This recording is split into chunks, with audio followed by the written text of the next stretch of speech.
Hemen gaude etxera bidean, azkenean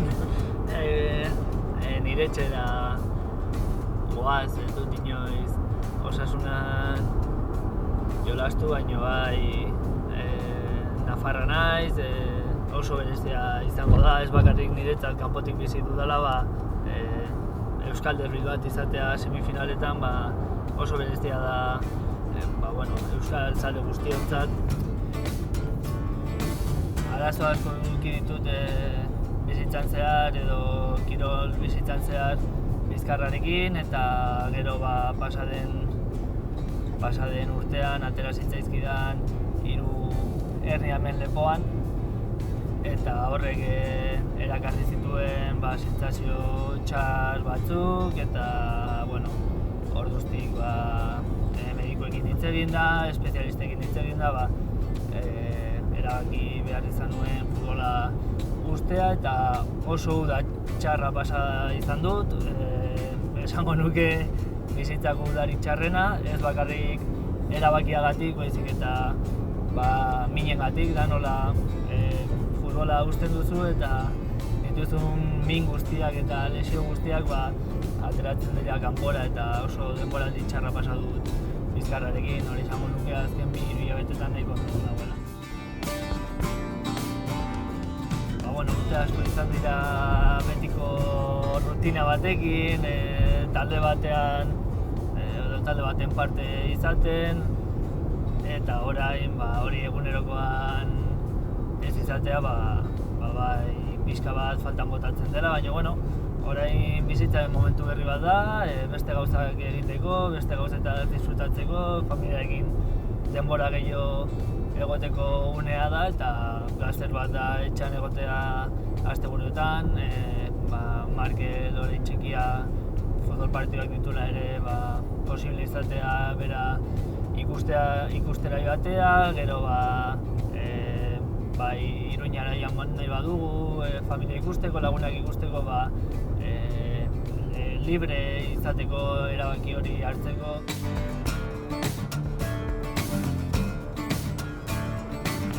Beti oso gertu jarraitzen dut, egunerokoan beti saiatzen naiz, notiziak, berriak, udatik ona, entrenadore berria, presidente berria, gauza asko berriak dira, baina ni atletik oso ongi ikusten.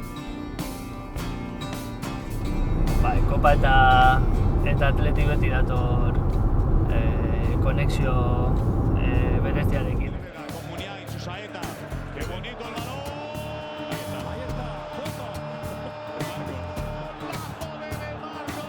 Bai, 2012an denok oroituko dugu bai Kopa eta bai Europa Ligan egin genuen ibilbideagatik, eta denok ahaztu nahiko genuke nola bukatu ziren bi konpetizioak, oso politak izan ziren urte horretan egindako bideak, eta beti eukiko ditugu presente. Batzuk ez dute inoiz futbola utziko, ze gainera Oskar ikusita dago oso sasoi onean, ikusiko dugu zer gertatzen den, baina oso ondo ikusten diot, eta Iker zer esan ere errekor guztiak ari da apurtzen, 30 urte ditu bakarrik, oso gazteak ginen urte horietan, ni ere 23 urte bete gabe jolastu dituen bi final horiek 2012an, eta beraiek horri ikustea niretzat oso berezia da. 2015ko semifinala berdintasun asko ditu denboran, gaur hasten den semifinalekin, denbora tarte luze bat pasako da, eta dinamikak aldatzeko denbora desente dago hemendik hilabete batera, eta horitzen dut San Mamesen bat eta bat geratu ginela, baino sentsazioa galtzeko izan zen.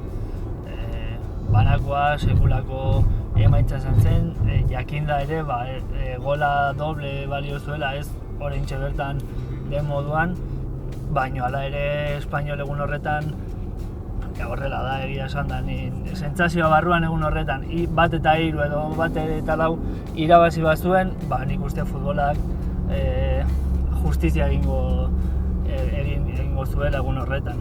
Baina, 21 egun geroago, gu oso ondo ibili ginen eta sekulakoa izan zen, ez, beraik bazuten prestatuta egun horretan abesti bat, Migran Noche, eta izan zen gurea. Hauxe bai egunero horitzen dudala Mikel Ricok botazion ostikoa. Askotan ikusi dut gol hori errepikatuta eta egia esan da egun horretan ez genuen ez ginen gaizki atera zelaira. Momentu horretaraino nahiko ongi zijoan gauza, ez? Messi baloi gutxi ikututa eta guneko sendo eta ondo zelaian, baina jokaldi hori guztia aldatu zuen. Beti eskerrak emateko aprobetxatzen, dituan aukera guztiak eskerrak emateko dira beraientzat. Sortu zutena ez bakarrik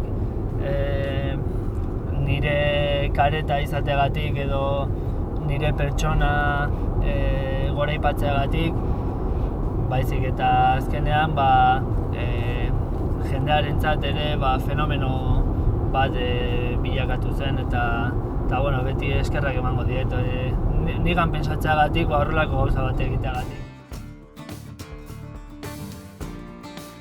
Atletizale guztiak eramango dute nire pertsonari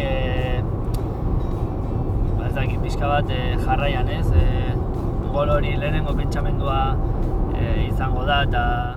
Responde Ter Stegen, pero la pelota en el círculo central. ¡Golazo! ¡Golazo!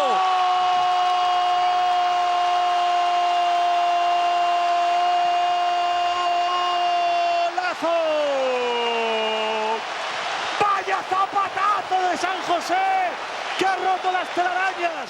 Lehenengo pentsamendua da, zuzenean bota, badakidalako Ter Stegen kanpoan dagoela, baina bere ikusten dut kontrola egin behar dudala.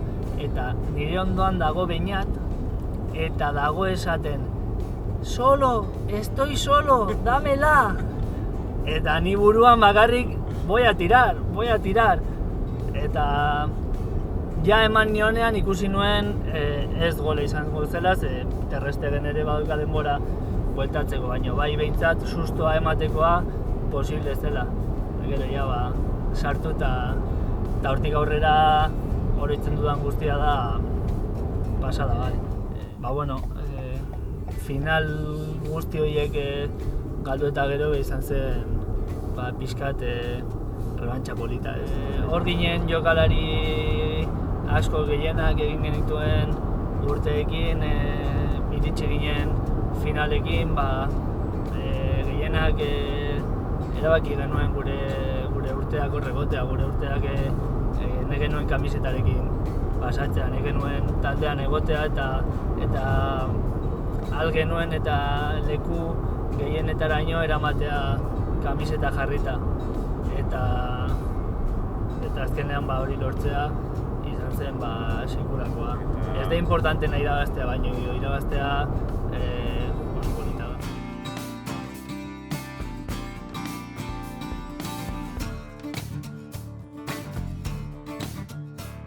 2008an Granadaen aurka etxeko partidua 3-0 irabazteko izan zen, pixka bat alderantziz Espainolen aurka pasatu zena 5 urte lehenago. 1-0 genekien emaitza ona zela. Gero han bueltan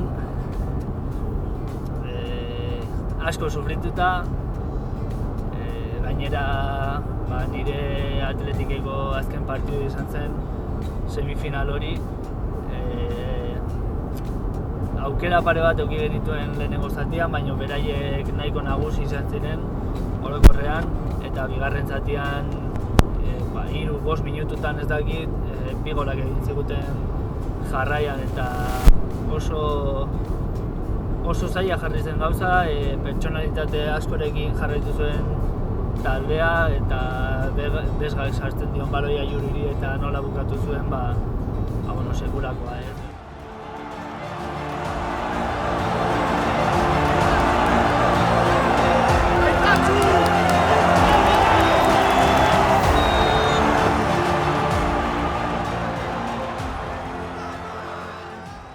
Granada eta gero iritsi zen,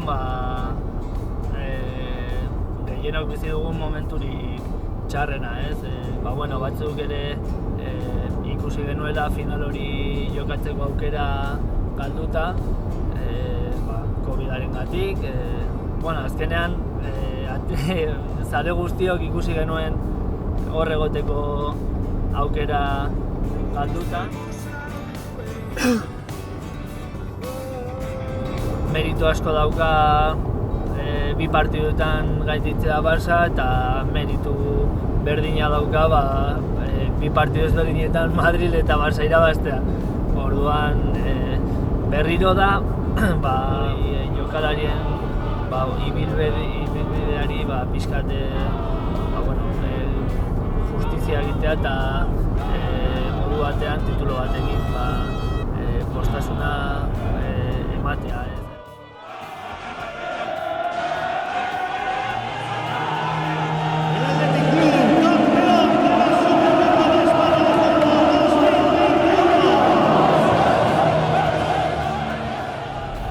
Kamisetarekin irabaztea ez da kamiseta batekin irabaztea edo talde batekin irabaztea. Da herri batekin irabaztea, da sentimendu berezi batekin irabaztea eta hori balore bikoitza dauka. Mikel San Jose! Mikel San Jose! Mikel San Jose! Mikel San Jose!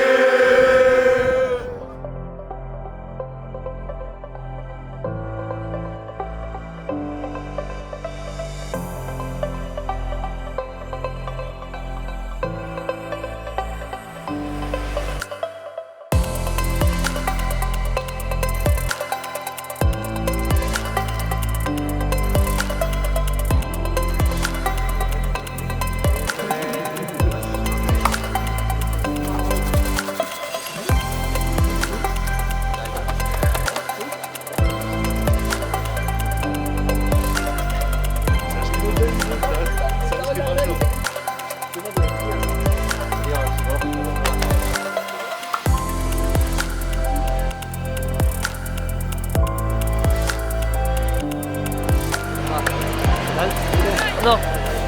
Ahí.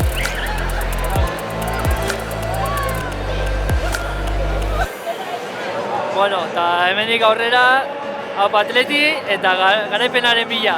Animo!